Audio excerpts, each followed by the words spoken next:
Hai. Welcome back to Sembang Wayang. Hari ni aku seorang diri, sepatutnya ada berdua. Tapi itulah, nak dijadikan kita partner saya tidak ada sebab banyak yang busy. Banyak yang tak dapat menemani saya. So hari ni look ni adalah look di mana selalunya kita akan sembang dengan seorang guest lah. Saya di studio Sembang Wayang. So hari ni saya sangat berbesar hati sebab sebelum ni previous episode, kalau korang tengok ada satu episode saya review filem Kadam, dan kali ini dalam episode saya review filem Kadam tu pun saya mention kalau lah dapat peluang untuk bercakap dan berbual dengan filmmaker dia, iaitu Syamil Osman, saya sangat berbesar hati. Dan Alhamdulillah hari ni hari kedua selepas saya cakap benda tu, akhirnya dapat saya berjumpa dengan filmmaker filem Kadam, iaitu Syamil Osman. Kita bersama dengan Syamil Osman. Terima kasih. Syamil daripada Setiawangsa kan? Ya, rumah tinggal di Setiawangsa. Daripada Setiawangsa nak ke Bangi, okey lah. Tapi yelah, okay lah. Waktu ni waktu yang peak jugalah kan. Jam juga lah. Boleh tahan jugalah. Tapi nasib baik dia nak penghabisan jam tu. Not so bad lah. Biasa bermain sekitar Bangi? Tak juga. Tapi dulu masa kecil, selalu juga sebab ayah saya dia buat rakaman Pimai-Pimai Tang tu dekat UKM. Panggung eksperimen. Ya, sebab saya pun baru dengar sebenarnya tu. Ada bos saya dekat tempat kerja saya baru mention, dia kata, tahu tak sebenarnya dekat panggung seni tu sebenarnya adalah tempat dirakamkan Pimai-Pimai Tang tu. Macam, oh ya ke? Yeah. So itulah, mesti every 2 weeks, setiap 2 minggu sebab ada rakaman. So dia buat dekat UKM. So itu familiar dengan area Bangi lah ada masa kecil-kecil. So kiranya ayah Syamil pun adalah orang industri juga. Ya, ayah saya Osman Hafsyam. Okey. Dia yang terbitkan Pimai-Pimai Tang tu 2+1. Tapi itu era 90-an lah, 80-an. Maksudnya darah seni tu memang dah ada dalam diri lah. Boleh lah. Saya nepo baby ni. Okey Syamil, sebelum kita pergi lebih lanjut kan, kita nak kenal dulu lah. Mungkin ada yang tak kenal Syamil kan. Untuk pengetahuan korang, Syamil juga adalah filmmaker yang direct untuk filem Kami Histeria. Lepas tu filem Rahsia kan. So banyaklah filem-filem yang sebenarnya yang power sebelum-sebelum ni dah keluar, merupakan air tangan daripada Syamil Osman. So Syamil mungkin boleh kongsikan sikit latar diri Syamil kepada orang mungkin yang tak kenal. Okay. So yang semua anda tahu, ayah saya juga seorang pengarah dan penerbit. So hidup saya dibesarkan, boleh dikatakan dekat set lah, banyak dekat set. Daripada umur kecil lagi memang pergi ke set. Jadi itu yang permulaan daya tarikan kepada filmmaking lah. Kecil pergi set tengok lampu-lampu besar dengan crane. Tak pernah terfikir nak jadi pelakon ke depan kamera. Memang terus pandang yang di belakang kamera. Apa yang buatkan Syamil rasa macam memang nak jadi filmmaker ke, ataupun ayah suruh ke, ataupun macam? Tak ada lah. Ayah saya tak pernah macam awak jadi pengarah lah. Tak ada, dia tak pernah. So itu sendiri. Mungkin tengok ayah bekerja dengan cara dia, ada admiration lah dekat situ. So itu yang terus macam nak buat. Saya ingat lagi daripada darjah 1 report card tu tulis cita-cita tu nombor 1 pengarah filem. Daripada kecil. Darjah 1 dah discover benda tu. Sebab itu yang saya tahu, itu yang saya nampak pergi set hari-hari tengok ayah bekerja. Tapi ayah tak pernah macam paksa macam nak push ke apa ke. So dia masa umur remaja tu sebenarnya terbalik pula. Dia yang cakap, macam better awak dapatkan satu formal degree dulu, baru you berkecimpung dengan filmmaking ni. So adalah nak cuba untuk buat engineering, tapi SPM gagal lukisan kejuruteraan. So cakap dengan ayah, tak nak belajar, nak pursue filmmaking lah. So dapat peluang, Alhamdulillah, belajar dekat Australia, degree dalam film and TV production. So datang balik, so kerja dengan syarikat ayah, Cinematic Cinema Hut untuk setahun lebih. Tapi masa tu kegawatan ekonomi. So ayah cakap tak apalah, you pergi Cinematic, masih tengah struggle masa tu, pergi freelance lah. So saya kira merantau industri, mencari peluang kerja kat luar. So dan kebetulan buat projek dengan Red Communications. So lepas satu projek tu, Lina tawar permanent position lah. Saya pun masa tu baru kahwin. So saya terima position tu lah. Dan dekat Redcom lah sebenarnya saya, orang putih cakap, I cut my teeth in the industry, menimba pengalaman, buat macam-macam. Rancangan kanak-kanak, dokumentari, studio punya MCP shoot, macam-macam lah. Apa-apa yang datang dekat Redcom dah campak kat saya. So tapi betul-betul allowed me to learn banyak aspect of filmmaking lah. First dalam apa ni industri, Syamil sebagai apa? Start daripada saya case this agak istimewa lah, boleh dikatakan, sebab saya terus jadi arah. Sebab dekat syarikat ayah saya, balik daripada Australia, buat kerja production dengan ayah saya, terus mengarah lah. Tapi masa tu rancangan kanak-kanak, corporate video, iklan kecil-kecil. Sebab sebelum tu sekolah menengah lah, zaman remaja adalah kerja untuk ayah, untuk dapat duit sikit untuk cuti sekolah kan. So masa cuti sekolah tu kerjalah jadi PA ke, dekat bila shooting ayah punya sitcom, jadi assistant floor manager. So tapi bila balik daripada Australia, terus memang bernasib baik terus bekerja sebagai pengarah lah. Faham. So memang daripada awal sampai sekarang memang banyak director lah. Ada memegang sebelum ni, selain daripada tu ada position yang lain? Tak ada sebenarnya. Secara bila zaman kerja tak ada lah. So masa di college adalah buat benda-benda lain. In term of script ke writing? Script writing tak juga, sebab kami sebenarnya tak ada disiplin nak tulis skrip. Itu mungkin yang satu penyesalan, yang Cama tak fokus kepada seni penulisan, untuk honekan dia punya skill yang tu kan. Sebab rasanya sebab banyak fokus kepada pengarahan, jadi skill untuk menulis tu macam ketinggalan sikit. So rasanya mungkin maybe a little bit of regret. Tapi tak terlewat pun kan kalau nak cuba-cuba kan. Kiranya Syamil sepanjang direct filem, drama dan sebagainya memang direct skrip ataupun karya-karya daripada orang lain lah.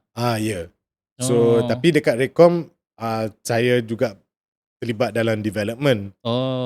So script development, writers room saya terlibat. So dari segi ideation, development, story development tu memang ada pengalaman. Tapi untuk menulis skrip tu sendiri tak sangat, memang tak cukup berdisiplin.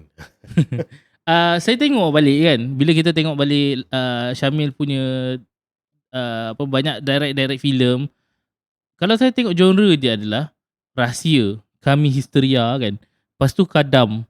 Ketiga-tiga filem ini adalah filem dalam genre seram. Betul. So, sebenarnya saya ada satu filem komedi, tajuk Rembat. Rembat, betul. Dengan Shazzy Sam dengan ada apa? New. Yes, saya tengok cerita pasal lepak mamak dia, gaduh kat mamak tu. Ya. Diorang yang watak diorang tu, diorang nak pergi cari Safi Sali sebab diorang nak rasuah dia sebab diorang hutang alung. Betul. So itu yang komedi lah. Sebab actually dalam rancangan TV yang saya mengarah ada juga komedi banyak. So tapi dia banyak komedi dengan drama. Dia tapi bila di filem tu tak tahu kenapa dia kecenderungan tu ke arah horror sebab Kami Hysteria pun komedi horror kan, seram kan. Sebenarnya saya jarang tengok horror, filem seram. Jarang consume lah. Jarang consume. So saya bukan jenis yang mencari filem seram. Kalau filem seram tu katakanlah ada good reviews ke apa ke, saya baru pergi tengok lah. So tapi saya diberitahu, saya ingat lagi Linatan penerbit dekat Rekom cakap, "Oh Syamil, you are really good at suspense." So mungkin dalam horror pun perlu banyak suspense kan, banyak tension. So tapi memang minat. So sebenarnya kalau dari segi genre, tapi belum ada peluang lagi satu, kalau macam thriller, mungkin bukan saya lebih prefer daripada filem seram sebab masing-masing ada dia punya kepuasan sendiri kan. Tapi thriller because dia memang elemen suspense. Saya minat macam ada filem Harrison Ford, Michelle Pfeiffer, What Lies Beneath. Something like that. Bila Syamil cakap macam tu, baru saya macam dia macam trigger.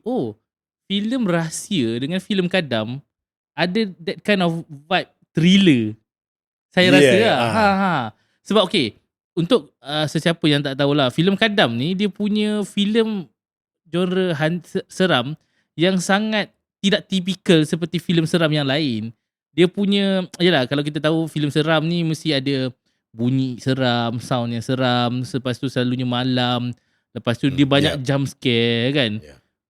Filem kadam sangat tidak seperti itu. Dia punya elemen seramnya bukannya elemen yang jump scare, yang tiba-tiba hantu muncul. Ada, tapi dia jarang sangat. Dan kebanyakannya adalah tentang pelakon kan. Watak. Ada macam bila Syamil cakap pasal thriller tu macam lah. Dalam kadam tu pun macam ada sedikit vibe thriller sikit. Ya. Sebab saya memang suka cerita menarik yang berdasarkan dengan karakter, dengan watak. So kebiasaan kalau straight horror dia banyak pasal plot kan.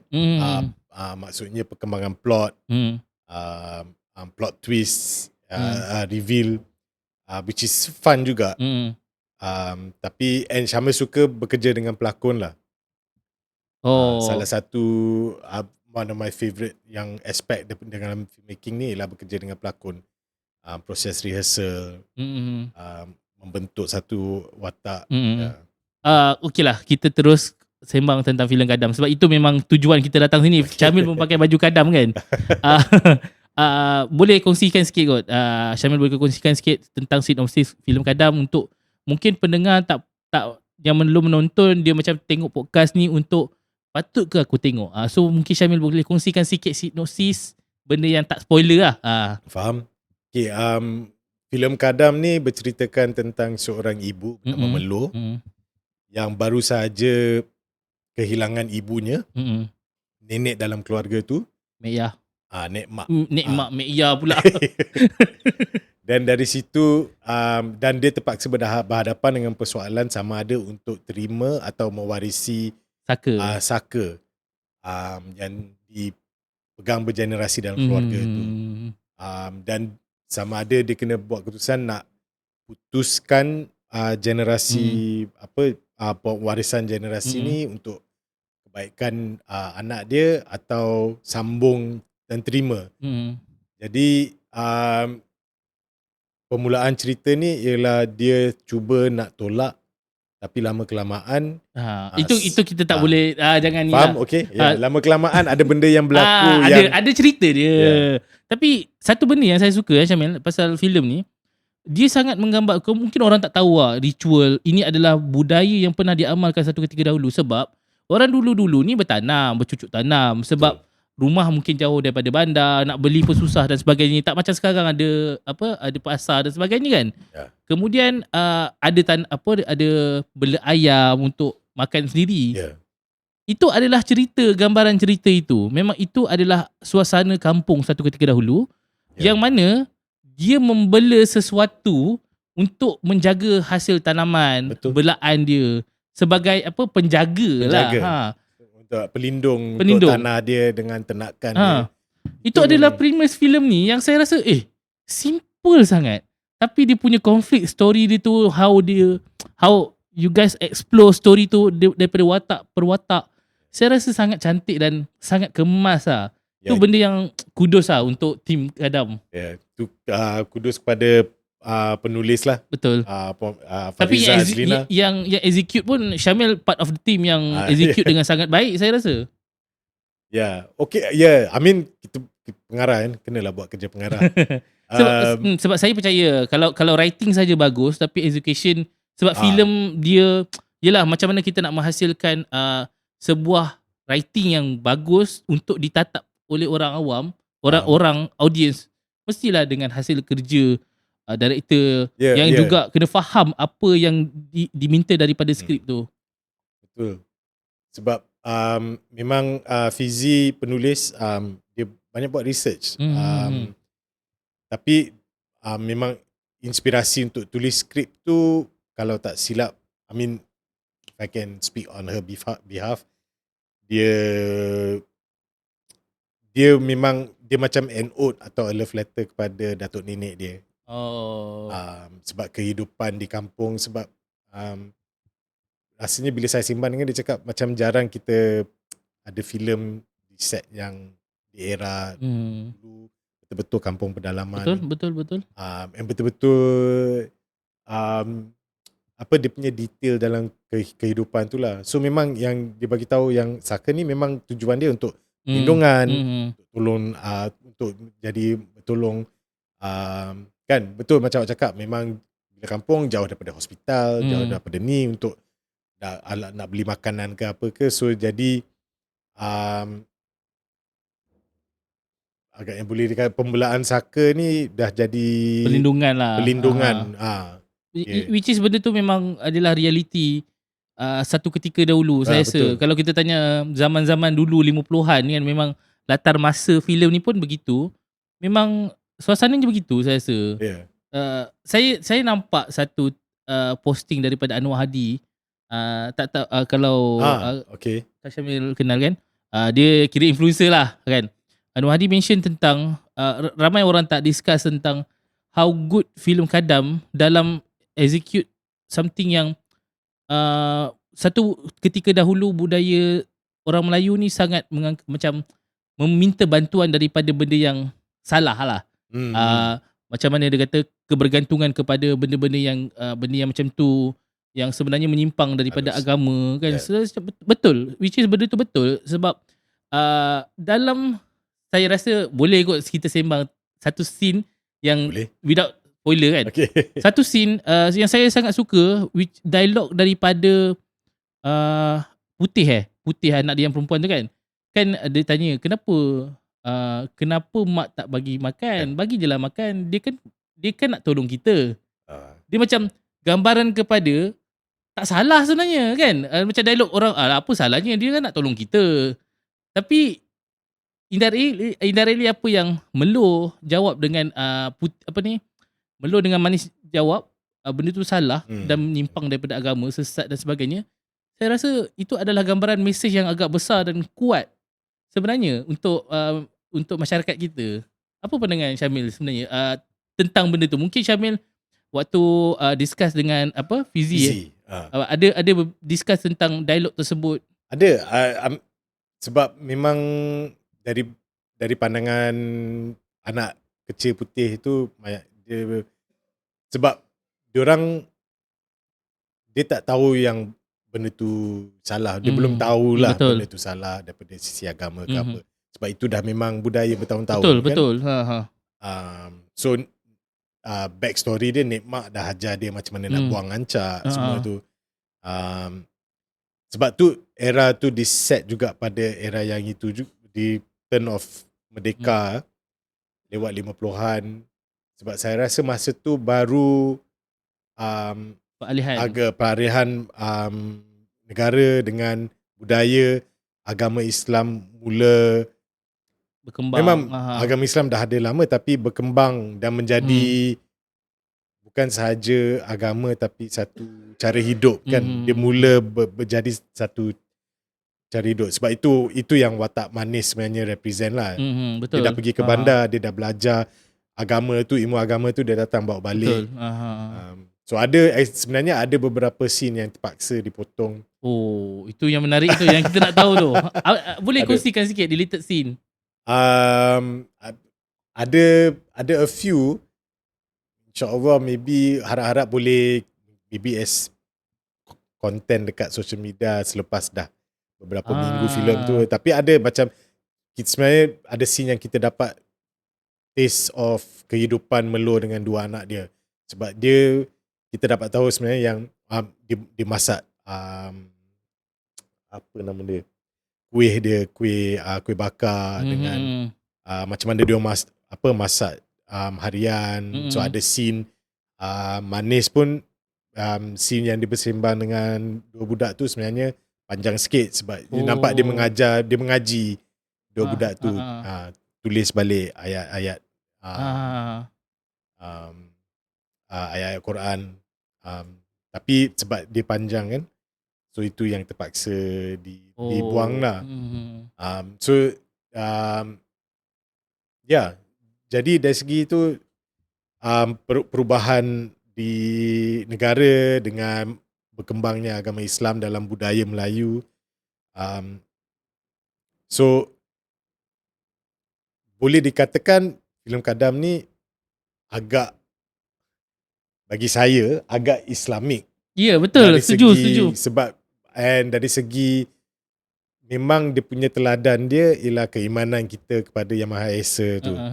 Itu yang penting sebab memang syirik untuk meminta daripada yang bukan daripada bukan Allah. And pada biasa sama, kalau dah benda tu diwarisi tu hanya keimanan yang kuat je yang boleh jauhkan benda tu. Betul. Sebab saya tengok, kalau typical filem-filem hantu selalunya ada ustaz, ada watak ustaz yang akan jadi ruqyah, yang meruqyah lah.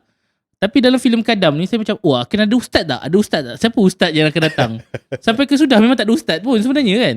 Dan itulah yang jadi saya rasa macam menariknya, macam mana filem ni represent benda yang sangat lain dan dari yang lain. Macam selama ni filem hantu dia macam ada perlawanan di antara hantu ni dengan seorang sosok ustaz untuk membuang saka ni ke hantu ni.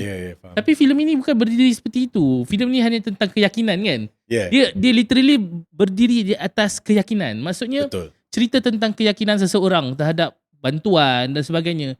Dan tu bila Syamil cakap filem ni Islamik, sebenarnya betul. Filem ni sangat Islamik. Message utama dia sangat Islamik dan sangat bagus saya rasa. Sebab itu memang sebab Fizi tulis pun dia tak nak macam preachy kan, orang cakap macam preachy. Betul. So tapi itu memang asas akidah kita. Itu yang asas sebagai orang Islam lah. Jadi kalau baca mendalam sikit dalam filem tu, sebenarnya pada permulaan filem ni watak Melo ni dia sebenarnya tak yakin. Dia manis sebenarnya yang berilmu, yang cuba untuk, so ada dialog manis kan, dia ada bertanya dengan si Malak, yang dia akak masih tak percaya lagi. Dia sebenarnya tak percaya dengan Allah lagi. So itu ada just little benda hints yang to imply yang Melo sebenarnya dia tahu bab agama. Dia dah belajar tapi keyakinan dia belum tak kuat, sebab bagi dia hidup dia susah. Sebagai ibu dengan suami yang tak ada kat rumah selalu, so itu yang nak minta dengan kalau dia minta pertolongan pun macam Tuhan tak datang tolong dia pun. Tapi sebenarnya dia punya pengajaran dia, teladan dia ialah keyakinan tu kena datang dulu. Betul. Baru. Now make sense. Sebab saya bila awal tu dia macam nampak transition sikit watak Melo ni kan. Tak boleh sebab dia mula-mula reject hanya untuk masa depan anak dia. So kiranya yang sebahagian besar adalah manis yang macam banyak pengaruh kakak dia lah, Melo ni. Dia yang cuba untuk Manis yang cuba untuk macam itu yang dia selalu cakap putuskan pertalian dengan benda tu.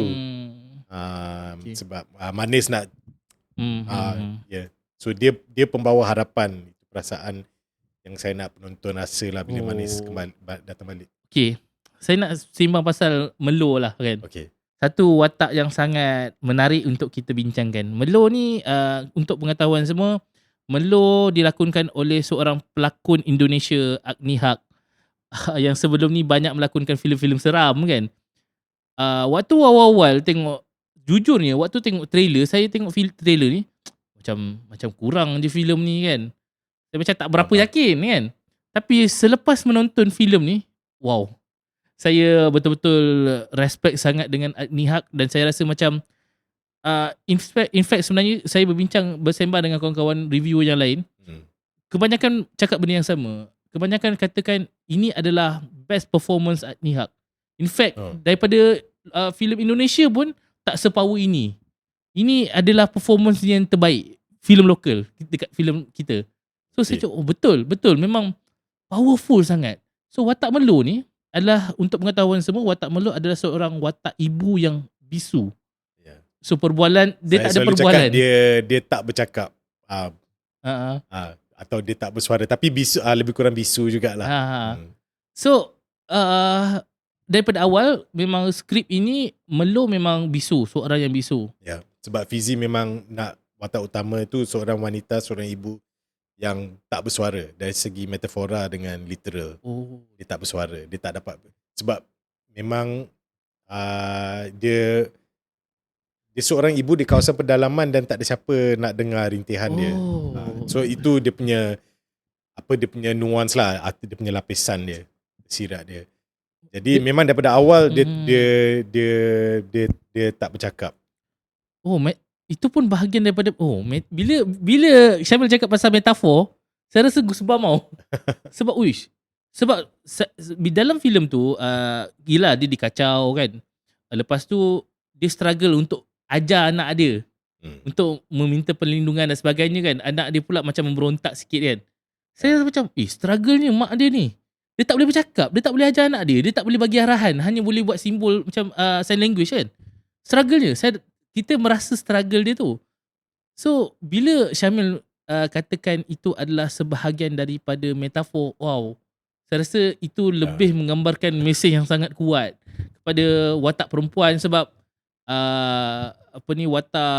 watak Remy Ishak pun ditunjukkan sebagai watak yang panas baran. So sebab kalau perasan pun awak tengok watak Melo sebagai seorang ibu, dia bekerja je. Betul. Buat masak air, masak, dia sagak ubi, sebab itu kehidupan dia. So kalau dalam scene-scene yang kita terpaksa buang pun nampak lagi dia cuci baju, sebab memang itu kehidupan seorang wanita, seorang ibu masa tu kan. So sebenarnya filem ni memang mengangkat sosok wanita sebagai watak ibu lah juga. Sebagainya.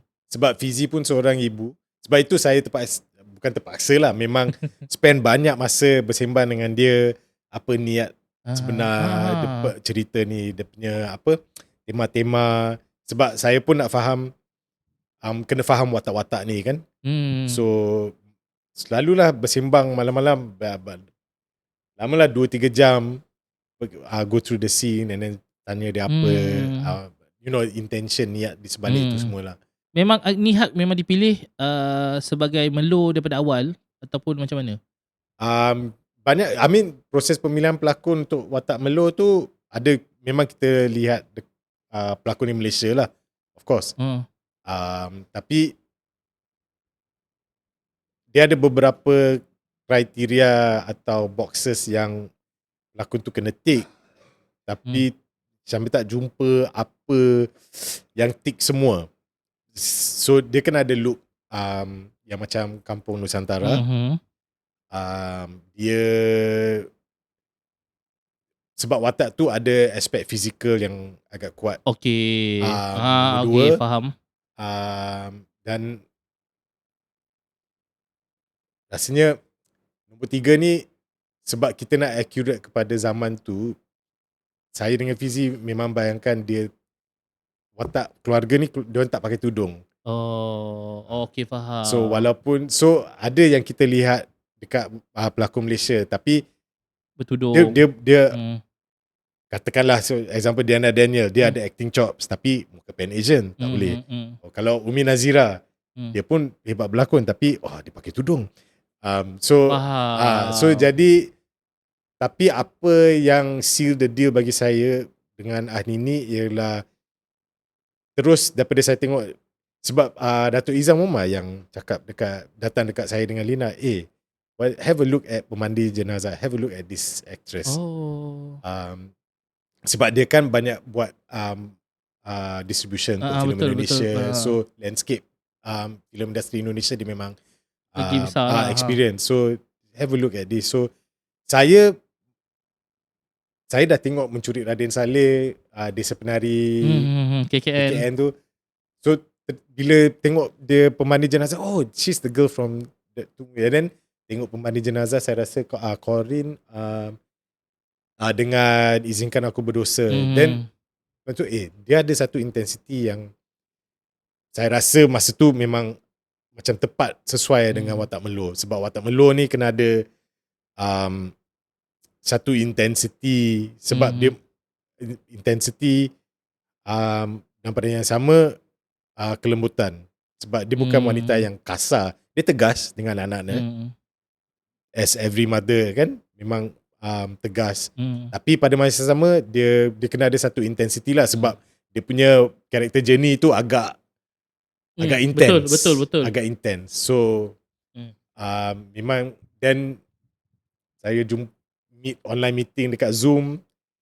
Semua soalan yang dia dah baca skrip, semua soalan yang dia tanya saya, semua apa yang dia dapat daripada skrip tu semua memang tepat. Macam okay, dia faham apa yang kita nak sampaikan. So itu yang tip the scale. Okay. It is kind of a gamble. Sebab pelakon Indonesia untuk filem Malaysia.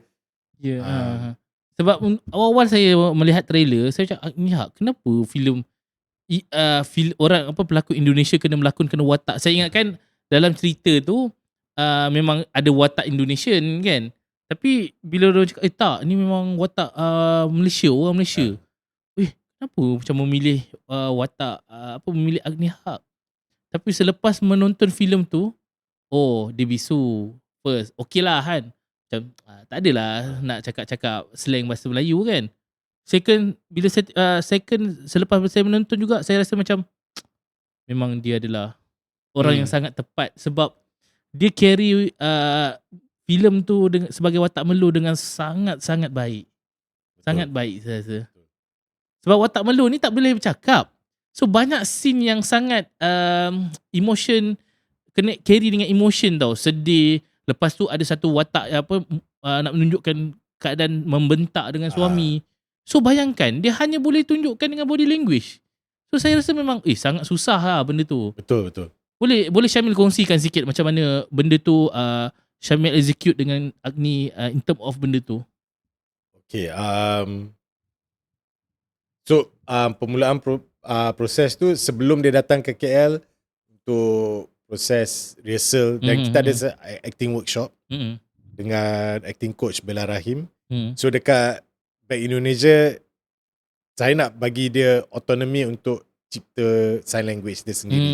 Sebab zaman tu ASL sign language belum sampai Malaysia lagi.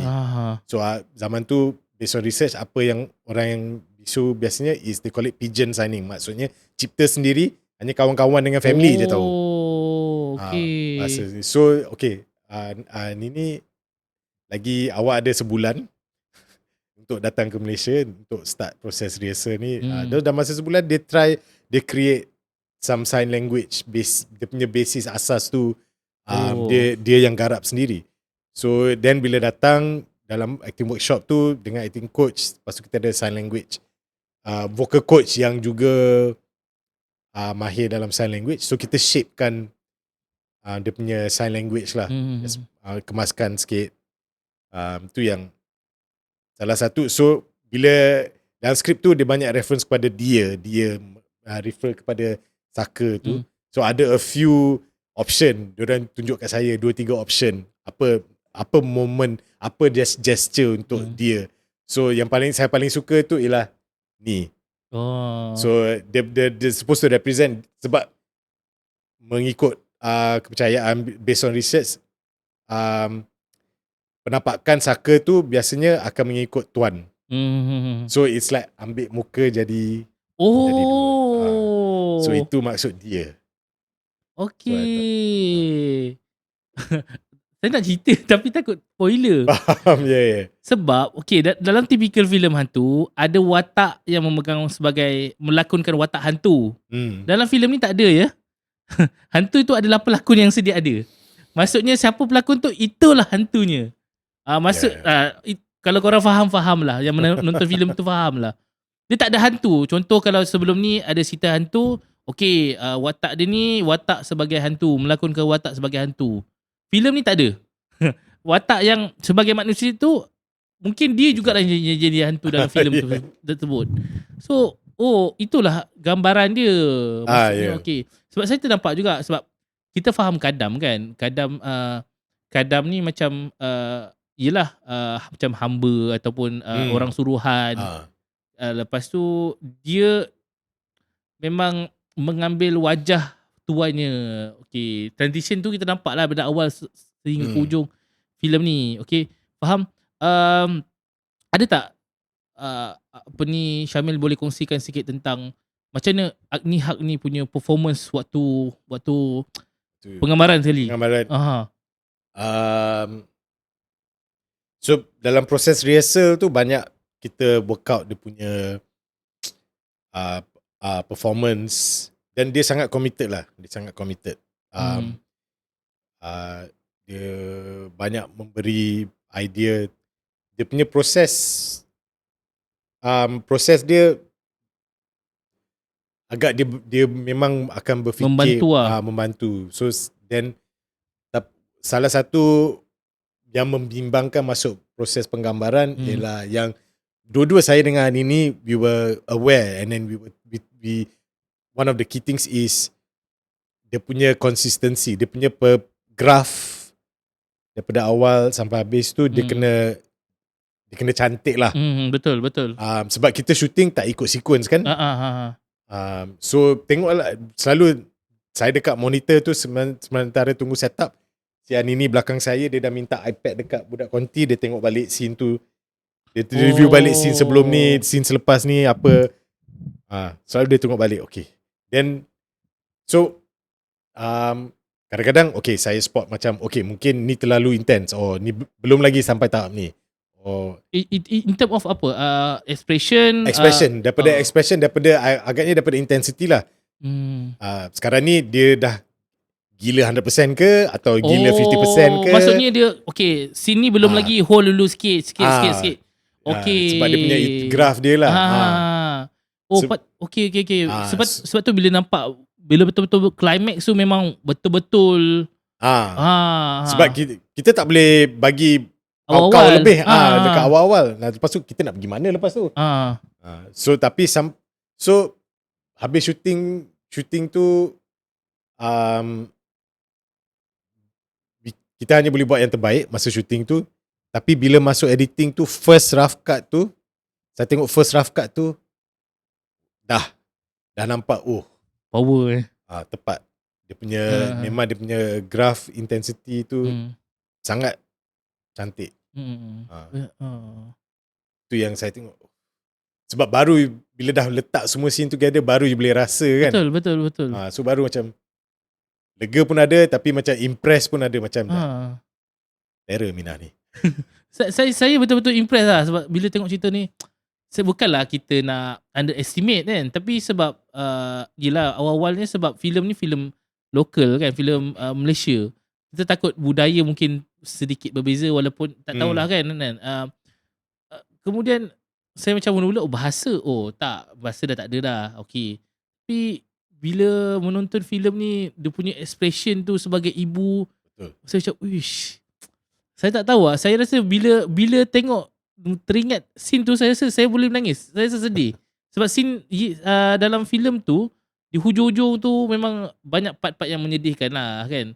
Dan memang powerful lah sebenarnya Agni Haq melakonkan watak sebagai Melo ni.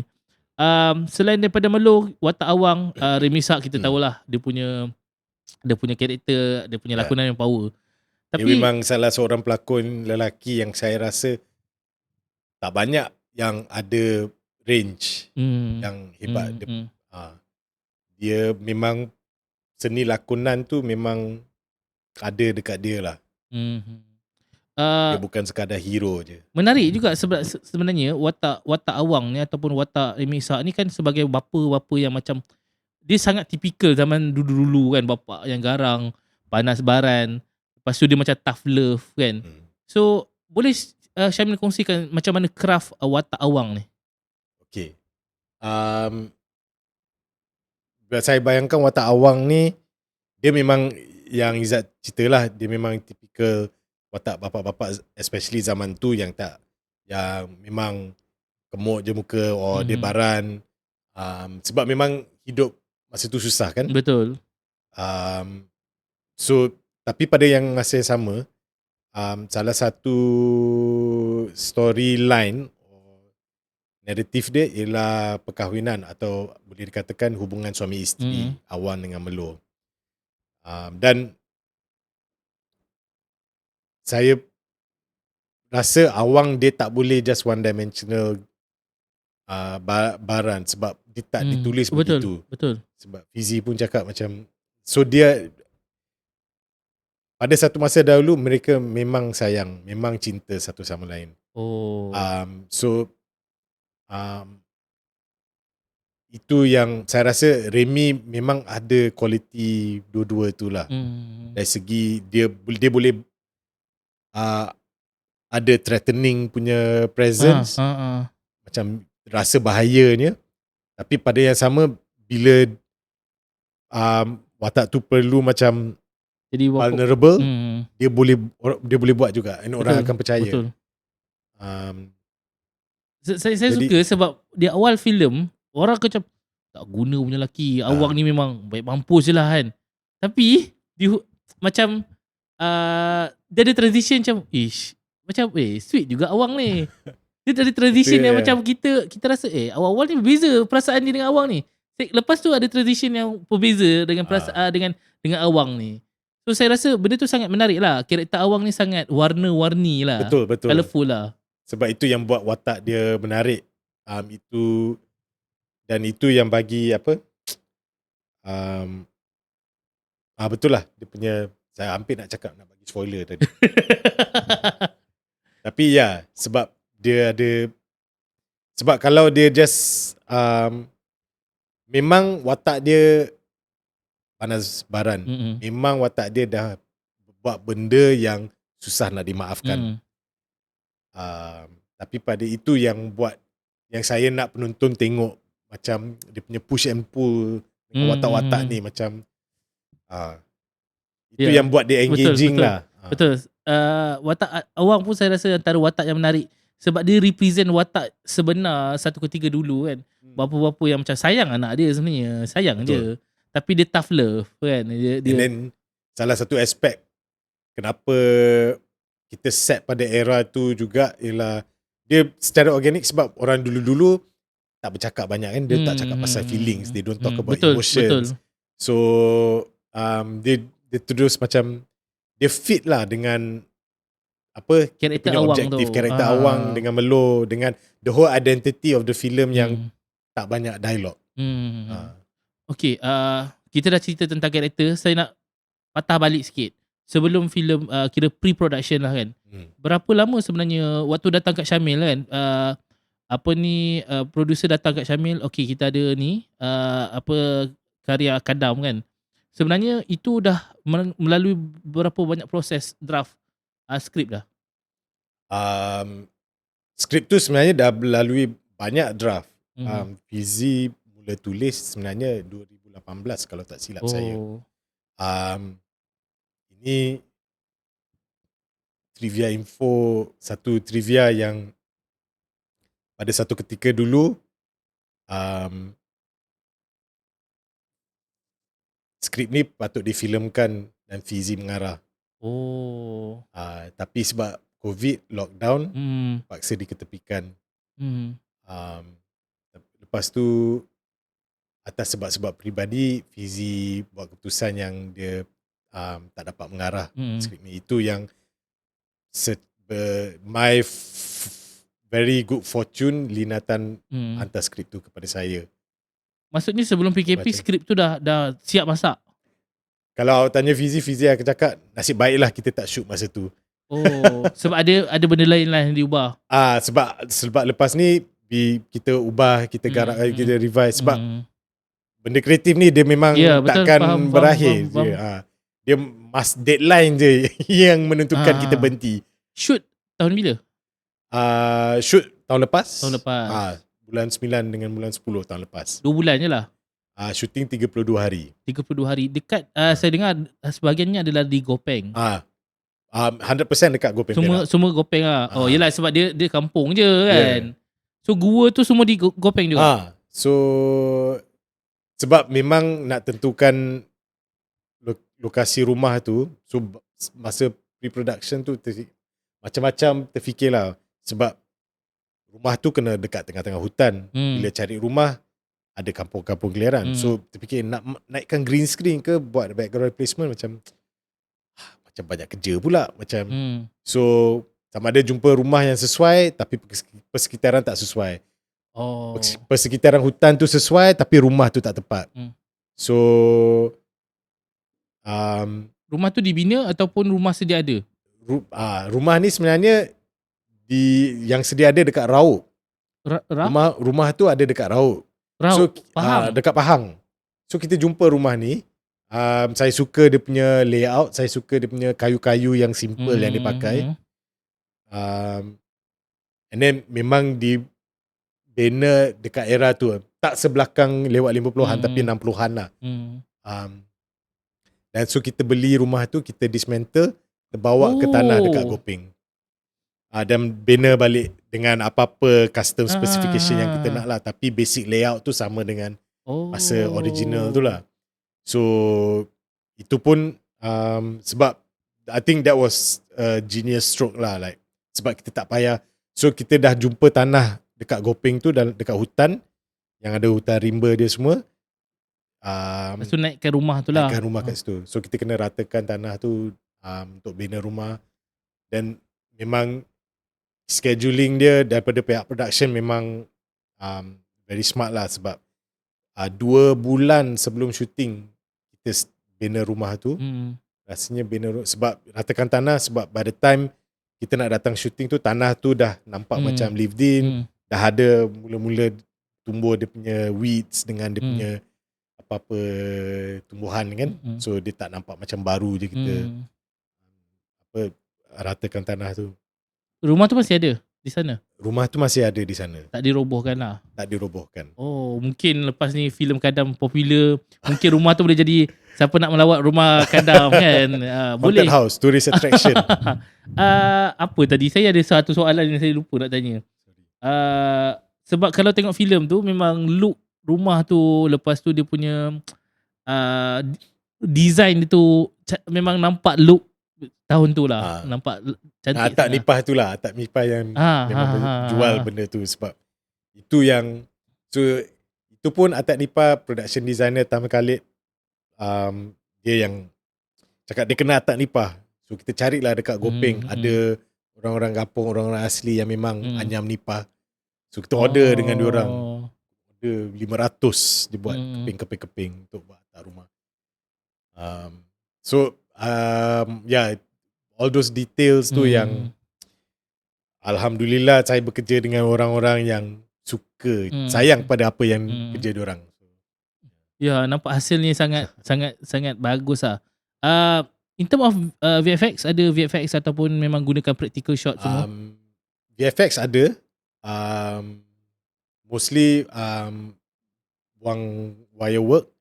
Ada sedikit composite background. Oh, yang tu je lah. So Yang macam, tapi hantu tu banyak makeup je lah kan. semua tu prosthetic lah. Hmm.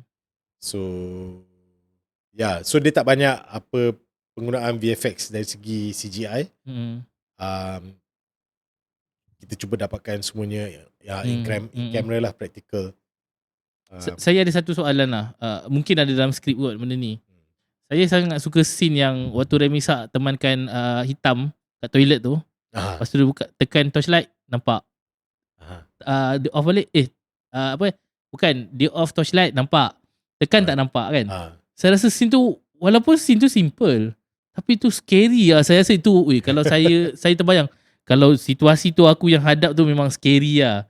So itu memang idea daripada skrip dah ada ke macam mana? Itu idea daripada skrip dah ada. Daripada skrip dah ada. Ada reference ke? That particular scene tu ada reference? I think sebenarnya konsep tu atau that trope sebenarnya dah banyak dipakai. Betul. Lights Off satu short film yang mula-mula buat. So ada banyak reference. Saya rasa Nasata pun ada that konsep juga, satu scene. Saya pergi tengok Nasata ada similar konsep. Tapi dia similar dengan Lights Off, dia lampu bilik on off. Yang ni torchlight. So saya rasa mungkin sebab dia pakai torchlight di kawasan hutan. Sebab torchlight saya rasa lagi berkesan daripada instead of lampu bilik kot saya rasa. Sebab lampu bilik saya rasa kita dah biasa nampak. Torchlight ni mungkin ada, saya tak pasal sebelum ni. Tapi itu antara scene yang saya rasa quite best juga. Sebab saya masa buat tu quite surprise juga. Masa shooting, masa edit tu macam it's very simple. Itu one of my, boleh kata, insecurity bila buat filem Kadam. Ialah banyak benda yang simple, yang penonton boleh dapat something tak. Tapi alhamdulillah masa saya buat test screening dekat internal kan, diorang pun awak akan react dekat torchlight tu. Oh okay, okay lah menjadi. Itu yang bagi saya horror tu agak susah.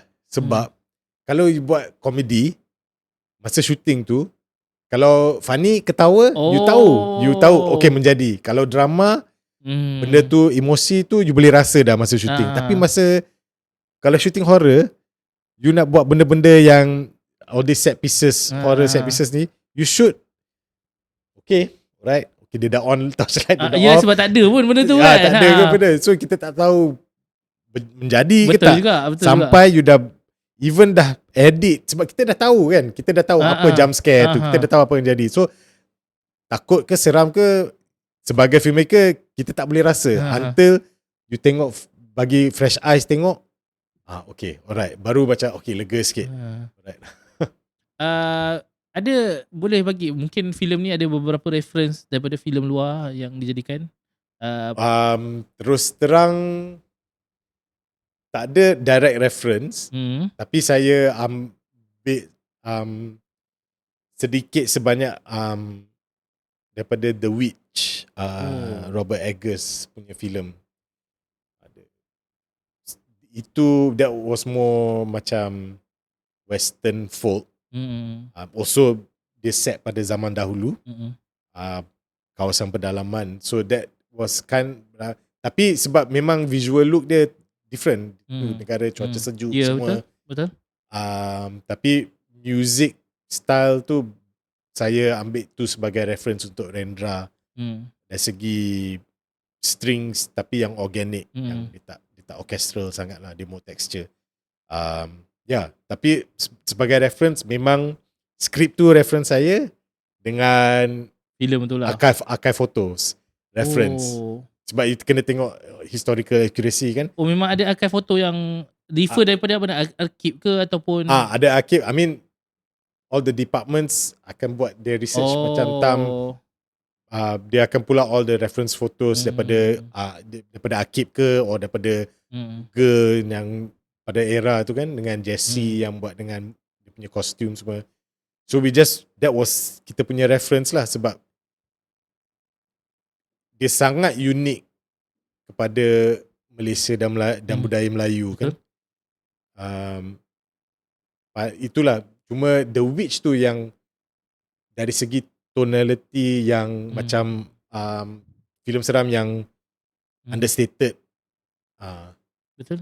Ya. Saya rasa kalau nak digambarkan filem Kadam ni adalah filem lokal seram horror yang Nusantara sangat lah.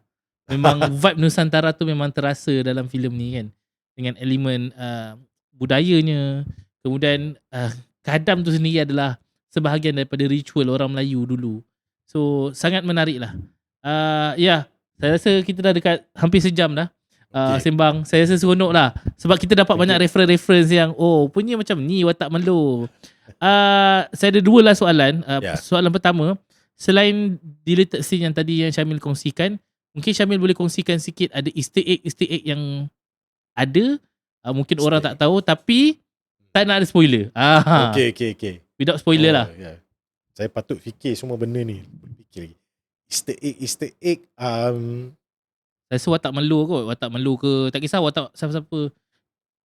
Watak melo pun sebab daripada awal tu kan dia macam baru balik kan. Dia daripada satu tempat. Dia baru balik. Itu pun menarik juga.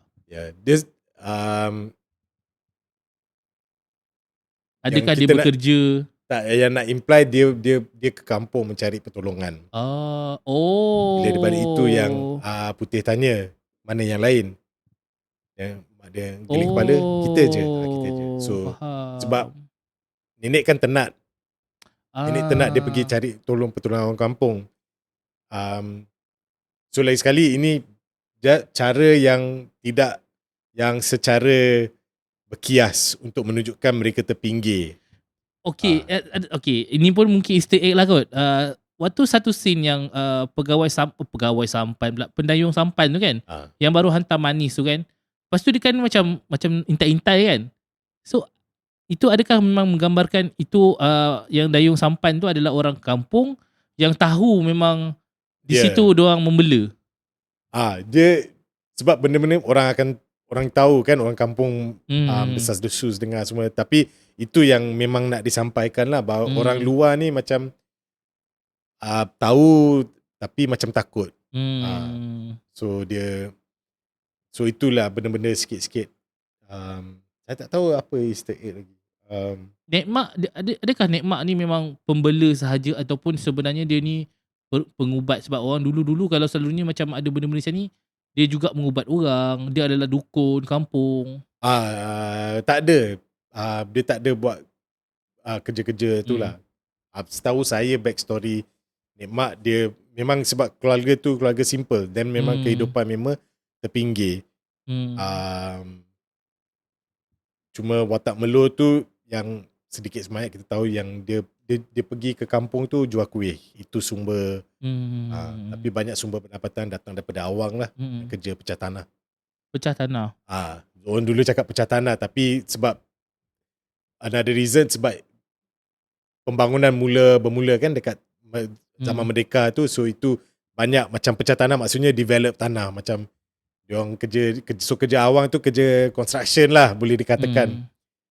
Adakah awang ada tabiat berjudi? Sebab nampak macam dia sabung ayam. Ada, tapi itu sebenarnya semua kan part daripada sebahagian daripada budaya kan.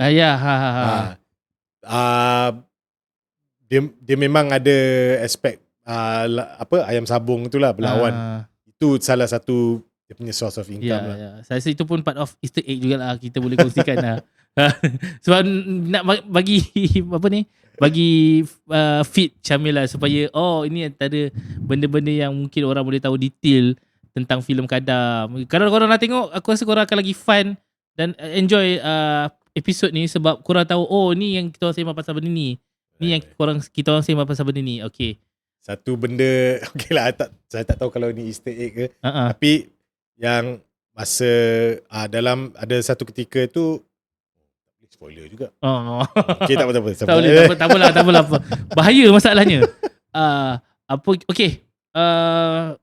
Mungkin yang terakhir, Syamil boleh, sebab benda ni selalu saya sembang dengan mana-mana filmmaker yang datang ke sini, saya akan tanya, boleh kongsikan dengan kami top 3 filem tempatan dan top 3 filem tempatan lokal samalah kan. Dengan overseas, international. Okay. Mana-mana yang teringat je. Tak perlu 1, 2, 3 pun tak apa. Saya ada satu tu, tapi yang Syamil rasa macam kalau kalau korang nak tengok filem, tengok je filem ni. Memang ini antara 3 filem yang aku suka. Okay. Okay, saya bagi satu untuk nostalgia. Inilah filem lokal lah. Lokal. Filem arahan ayah saya. Ni filem Mechanic daripada tahun 1982. Yang kedua,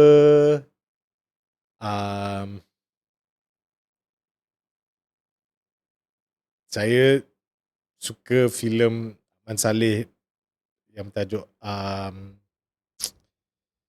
Amok yang ada Amok. Rasanya Nina Juren dengan Roshamno. Saya pun tak ingat dah. Lama tahun 90-an. Dan yang ketiga ialah mungkin favorite filem saya generasi ni lah, Songlap. Songlap. Okay. International? Okay, 3 filem international. Okay. Terminator 2, Judgment Day. There Will Be Blood, Paul Thomas Anderson. Dengan Parasite. Wow. Mekanik tu yang film Mekanik yang Mohtadhari berlakon kan? Ya, dia ada cameo yang tu. Saya ingat sebab benda tu lah. Sebab ada scene Mohtadhari kan datang kan. Okay. Mohtadhari kena saman. Betul. So terima kasih Syamil. Sebelum tu mungkin Syamil boleh kongsikan buat klip untuk promote filem Kadam. Okay. Hai, saya Syamil Osman, pengarah filem Kadam. Jangan lupa. Okay. Hai, saya Syamil Osman, pengarah filem Kadam. Pergilah tonton filem Kadam di Pawagam. Filem Kadam akan dah mula bertayang sejak 11 Jun. Filem ni bukan niat untuk memeranjatkan sahaja, tapi untuk bagi anda merasa sesuatu. Dan harap-harap bila awak keluar daripada panggung tu masih terfikir-fikir, bayang-bayang filem ni. Pergi tengok Kadam di panggung berdekatan. Jauhan pun boleh. Sebab saya yang dah menonton sekali ni pun saya rasa akan menonton lagi kali kedua. Sebab tak tahu lah, saya rasa dia memang meninggalkan kesan lah filem Kadam ni. Sebab saya nak pesan lah, kalau semua yang filem-filem, kita ada filmmaker yang bagus macam Syamil ni, dan hasil kerjanya Kadam ni antara, saya rasa salah satu masterpiece lah saya boleh kata. Wajib lah, filem ni wajib kita kena support, sebab membantu untuk filmmaker terus membuat filem yang lebih berkualiti dan lebih baik. Kalau kita nak filmmaker tempatan mencipta dan membina konten yang lebih baik, so kita kena support bila ada filem yang bagus dan berkualiti macam ni. Terima kasih Syamil sebab sudi datang ke podcast dan studio Sembang Wayang. InsyaAllah kalau ada filem lain nanti kita boleh datang jemput Syamil lagi ke podcast Sembang Wayang. Baik, Assalamualaikum, jumpa lagi, bye-bye.